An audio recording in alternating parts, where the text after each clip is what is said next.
one, but just for teachings, for the sake of teaching, we'll just use this one here because it's here. So we're using the figure of 8. So it's a simple knot. You just fold it over. So there's one loop. You go back behind, and then you go back through, right? So it makes like an 8.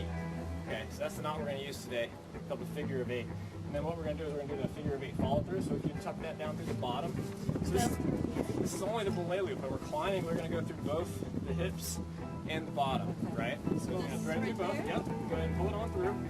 Now what we're going to do is we're going to retrace this knot. Okay, it's called the figure 8 follow through for a reason. We're just going to follow it back through. Get the knot nice and tight close to the harness here, so we have enough tail to work to tie the knot with. We're going to go around, and then yep, we go back through. Then we come around again, and yep, back up through, just like the knot was tied the first time. So then it looks nice and clean.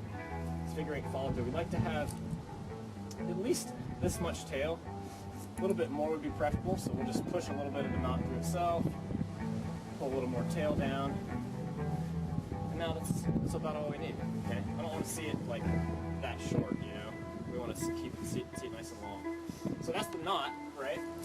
And then the belayer, she's my climber. Sheila. Cool. Sheila's climbing. Brad's belaying. It's good to know who your belayer is. You guys already know each other, but we'll remember your names by the end of it all. So yeah, Sheila, I'm going to put you on belay, right? So to do that, I'm just going to take a bite of rope. I'm going to stick it through the device, and then flip it. Anytime we're using one of these carabiners today, we're going to lock it, right? It's a locking carabiner, so we're always going to lock the beaner as soon as we use it. We're always locking it, and then we're also going to be double checking that before we climb. Okay, so now I've got the rope through the belay device, right? The belay device is clipped to my belay loop, so we're pretty much good to go. Now we just need to communicate so that I know you're ready and you know I'm ready, right? So you're going to say something like, hey Brad, I'm ready to climb, and I'm going to say something like, okay, you're on belay, and then we're going to be pretty much good.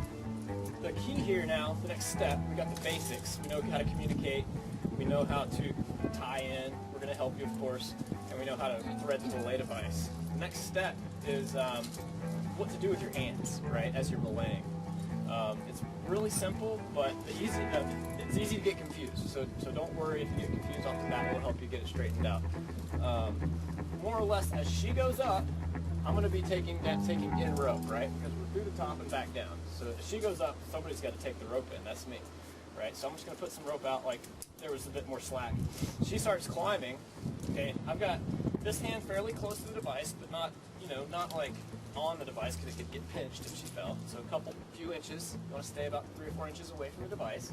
And then as she goes up, I'm going to pull the rope through and then get back in this position, right? Because this is the position if she falls, it's locked, right? Hand back here. This is the position. Okay. And then to get more slacking, I'm just going to grab underneath and slide this hand up. Why? Because this hand can never leave the rope. So once your brake hand, whether you're right-handed or left-handed, once your brake hand goes on the brake strand, the climber's climbing, it can never leave. Right? That's important. That's like the most important part of belaying. You got to be able to stop it, right?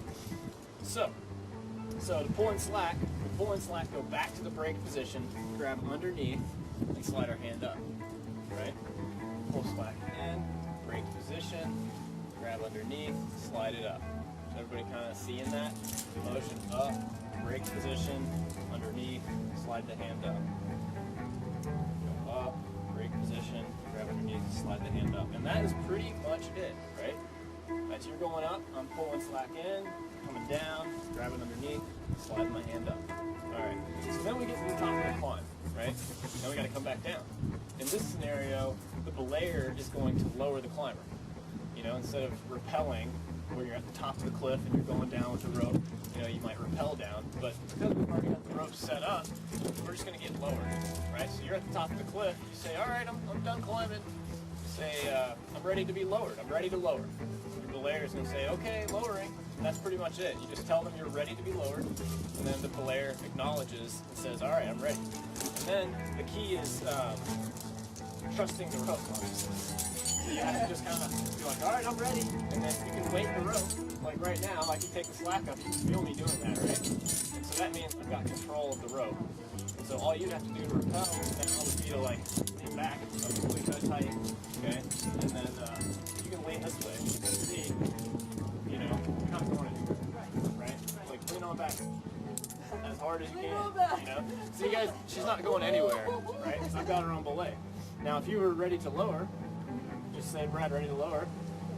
Say it. Ready to lower. All right. And I'm going to say, okay.